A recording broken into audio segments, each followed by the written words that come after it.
I'm Owen Fitzgerald. I'm the Executive Director of the Unama'ki Economic Benefits Office that's located in Membertou, and we work for all 5 First Nation communities in Cape Breton, and Unama'ki is the Mi'kmaq word meaning Cape Breton. The immediate opportunity that presented itself was the cleanup of the Sydney tar ponds, the infamous Sydney tar ponds, a legacy of 100 years of steelmaking in Cape Breton, in Sydney. In the heartland, right in the middle of our community. It had really held back economic development, and some of the leadership in the First Nation communities met with different levels of government and got an agreement that there should be meaningful Aboriginal participation in the cleanup of the tar ponds. It's going to take about 6 or 7 years, $400 million.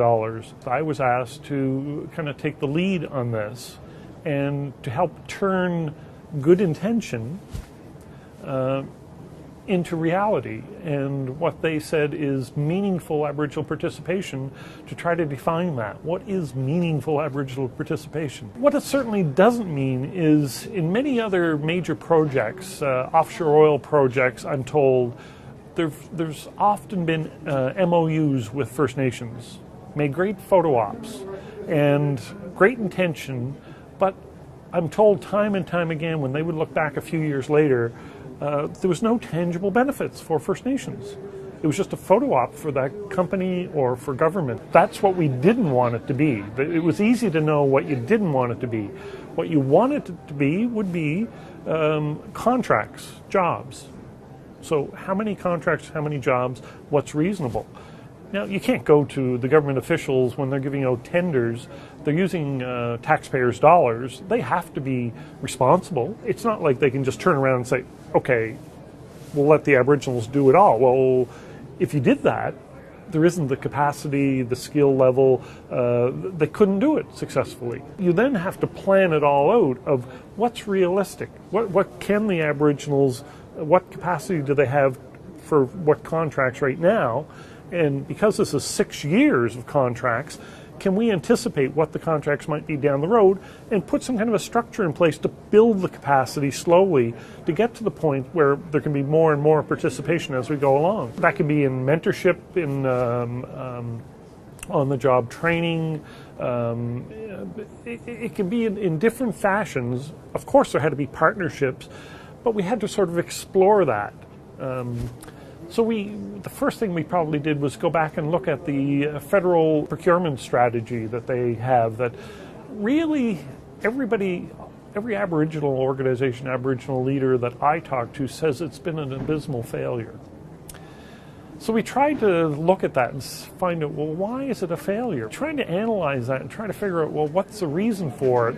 It seemed clear that, and I will speak to this tomorrow at one of the sessions on procurement, but the federal government, they always want to hold First Nations accountable, but when they set up this procurement strategy, there was no accountability for them. There was no targets, and there was no accountability. There was, if the bureaucrats didn't meet these targets, there's no consequences. Well, there's no teeth, so it failed. They would never allow that to happen if they were dealing with First Nations. So why should First Nations sit back and say, well, that's fine? Or why would governments say that that's okay? So we tried to look at this and said, okay, we have to have more stringent requirements. It has to be more demanding, and we have to have consequences to it.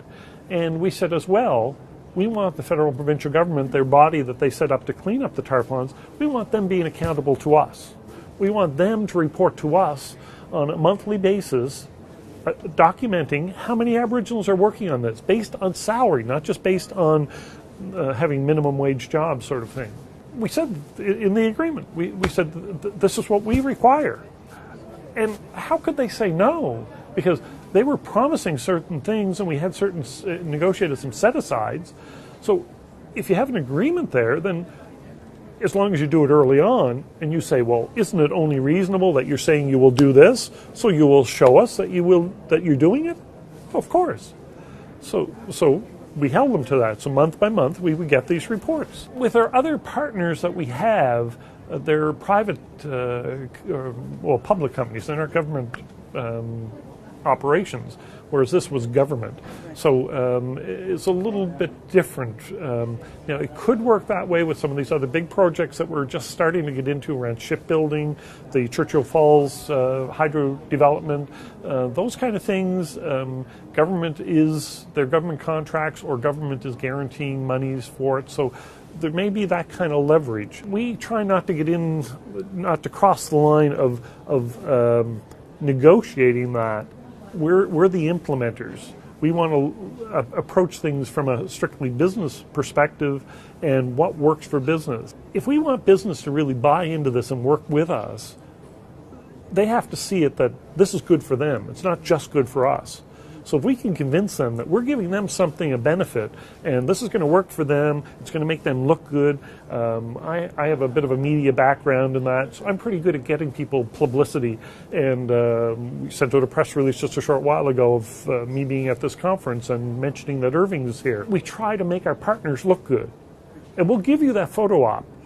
But you've got to deliver on what you say you're going to deliver. It's not a photo op only to help you and we don't get jobs. Part of it is building a relationship. It starts with building a relationship. So think of it as the leg supporting a stool. So if you're sitting on that and you only have one leg, government may say to you, well, okay, look, we'll give you some jobs and we'll guarantee you some jobs, or it could be industry. Well, if you don't have the preparation, the training for that, then you're just setting people up for failure. The second leg could be, they say, okay, we'll give you some money for training. We'll help you out with training. Okay, well, then you're training people, but you have to recognize where some of these people are coming from. Some are from very poor communities. They haven't been in the workforce, or they've been out of the workforce a long time.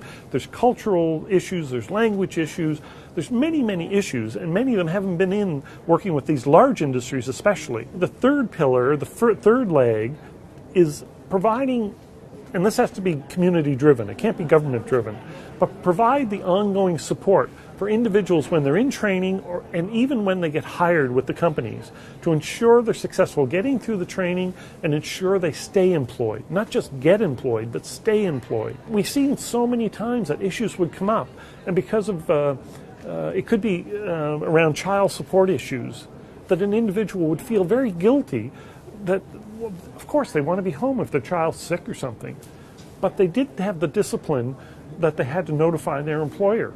And then the next day, they felt so guilty, they wouldn't go back to work because of the guilt, because they felt they did something really wrong. To just get them comfortable with there's certain processes in place, and you can notify your employer, and there's nothing wrong if your child's sick, staying home and helping your child, but you have to notify at work and then come back to work the next day. So sometimes it's simple things like that, and we have staff that are from the communities, know their language, the Mi'kmaq language, gives them more of a comfort, and to make sure that they get that comfort and get that experience so that they're successful and they stay employed. That's very important. And as part of that as well, in our office, it's not just that support we provide, but it's the business development. We also have people such as myself with the business background to make sure that we can form these partnerships and listen to industry and understand what their needs are. So that gives more stability to that stool so it doesn't collapse. And that seems to be working. I went back to school late in life and did my MBA, and my major was in community economic development. And this term, social entrepreneur, is something that's intrigued me. An entrepreneur you usually think of as a capitalist. So a social entrepreneur, the way I see it, is somebody that it's a capitalist that wants to make money, understands the importance of that, but has a social conscience and the obligation to community and to workers.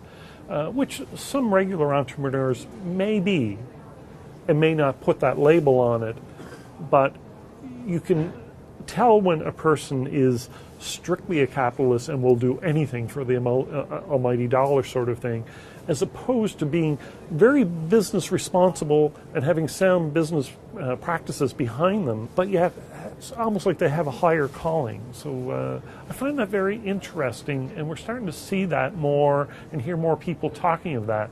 And I think that's very important for our society to sort of move forward, to see more of that. So there are two sides to this concept of of social entrepreneurship. And in my studies, when I was doing my MBA focused on community economic development, it really concerned me that there's so many organizations out there that mean well, are important, but they put too much focus on the social aspect as opposed to the business aspect. Therefore, they're not sustainable. And that, I have a great concern with that. To me, for successful community economic development, you have to put more emphasis on the business side. If you don't have a good business foundation, then it's not going to be sustainable. You're going to spend time, more and more of your time looking for funding, going to government. So you have to be sustainable. So you have to have that sound business foundation. But you can still have the social aspect to it and be the capitalist with a conscience.